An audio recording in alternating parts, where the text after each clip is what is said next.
ನಮಸ್ತೆ. ನಾನಿವತ್ತು ಪಾಲಕ್ ರೈಸ್ ಮಾಡೋದನ್ನು ತೋರಿಸ್ತಾ ಇದ್ದೀನಿ. ಇಲ್ಲಿ ರೈಸ್ ಮಾಡಿ ಇಟ್ಕೊಂಡಿದ್ದೀನಿ ಆಲ್ರೆಡಿ. 1 ಕಪ್ ಅಕ್ಕಿಗೆ 2 ಕಪ್ ನೀರು ಹಾಕಿ ರೈಸ್ ಮಾಡಿ ಇಟ್ಕೊಂಡಿದ್ದೀನಿ. ಇದನ್ನು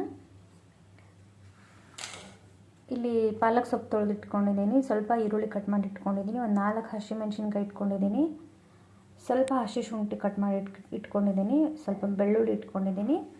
ಇವಾಗ ಇದನ್ನು ಅಷ್ಟನ್ನು ರುಬ್ಕೋಬೇಕು. ಫಸ್ಟು ರುಬ್ಕೊಳ್ಳೋಕ್ಕೆ ಕಟ್ ಮಾಡಿ ಇಟ್ಕೊಂಡಿರೋ ಪಾಲಕ್ ಹಾಕ್ಕೊಳ್ತಾ ಇದ್ದೀನಿ.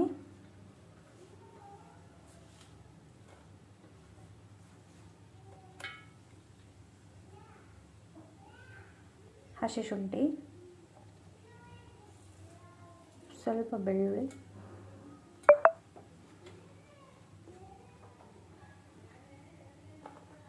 ನಾಲ್ಕು ಹಸಿಮೆಣಸಿನ್ಕಾಯಿ ಹಾಕ್ಕೊಳ್ತಾ ಇದ್ದೀನಿ. ಇದನ್ನು ರುಬ್ಕೊಳ್ತಾ ಇದ್ದೀನಿ. ಇವಾಗ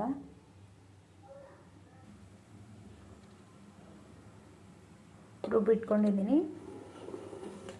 ಇಲ್ಲಿ ಇದಕ್ಕೆ ಎಣ್ಣೆ ಹಾಕಿಟ್ಕೊಂಡಿದ್ದೀನಿ. ಸ್ವಲ್ಪ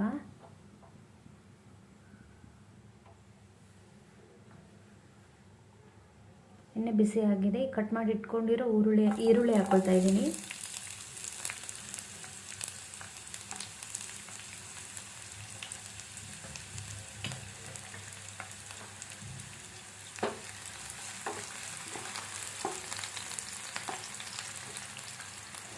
ಈರುಳ್ಳಿ ಸ್ವಲ್ಪ ಫ್ರೈ ಆಗಲಿ. ಈರುಳ್ಳಿ ಇವಾಗ ಫ್ರೈ ಆಗಿದೆ, ಗೋಲ್ಡನ್ ಬ್ರೌನ್ ಕಲರ್ ಬಂದಿದೆ ನೋಡಿ. ಇವಾಗ ಇದು ರುಬ್ಬಿಟ್ಕೊಂಡಿರೋದನ್ನು ಹಾಕೊಳ್ತಾ ಇದ್ದೀನಿ ಕೆಳಗಡೆ.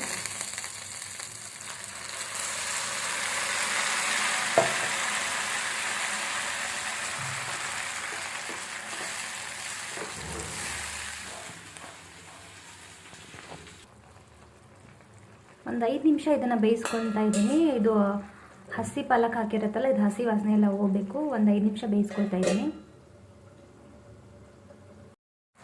ಸ್ವಲ್ಪ ಉಪ್ಪು ಹಾಕ್ತಾ ಇದ್ದೀನಿ. ರೈಸೆಲ್ಲ ಆಲ್ರೆಡಿ ಸ್ವಲ್ಪ ಉಪ್ಪು ಹಾಕಿದ್ದೀನಿ, ಅದಕ್ಕೆ ಇಲ್ಲಿ ಸ್ವಲ್ಪನೇ ಹಾಕ್ಕೊಳ್ತಾ ಇದ್ದೀನಿ.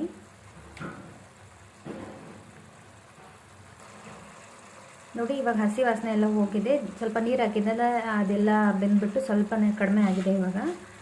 ಇವಾಗ ಇದು ಬೇಯಿಸಿ ಇಟ್ಕೊಂಡಿರೋ ರೈಸ್ನ ಹಾಕ್ಕೊಳ್ತಾ ಇದ್ದೀನಿ ಇದ್ರೊಳಗಡೆ.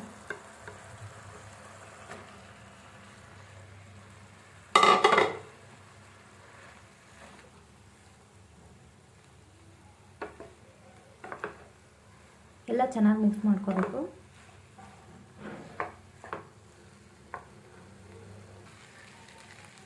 ನೋಡಿ, ಎಲ್ಲ ಮಿಕ್ಸ್ ಮಾಡ್ಕೊಂಡಿದ್ದೀನಿ. ಒಂದು 2 ನಿಮಿಷ ಇದನ್ನು ಕ್ಲೋಸ್ ಮಾಡಿಬಿಟ್ಟು ಗ್ಯಾಸ್ ಸ್ಟವ್ ಆಫ್ ಮಾಡ್ತಾ ಇದ್ದೀನಿ.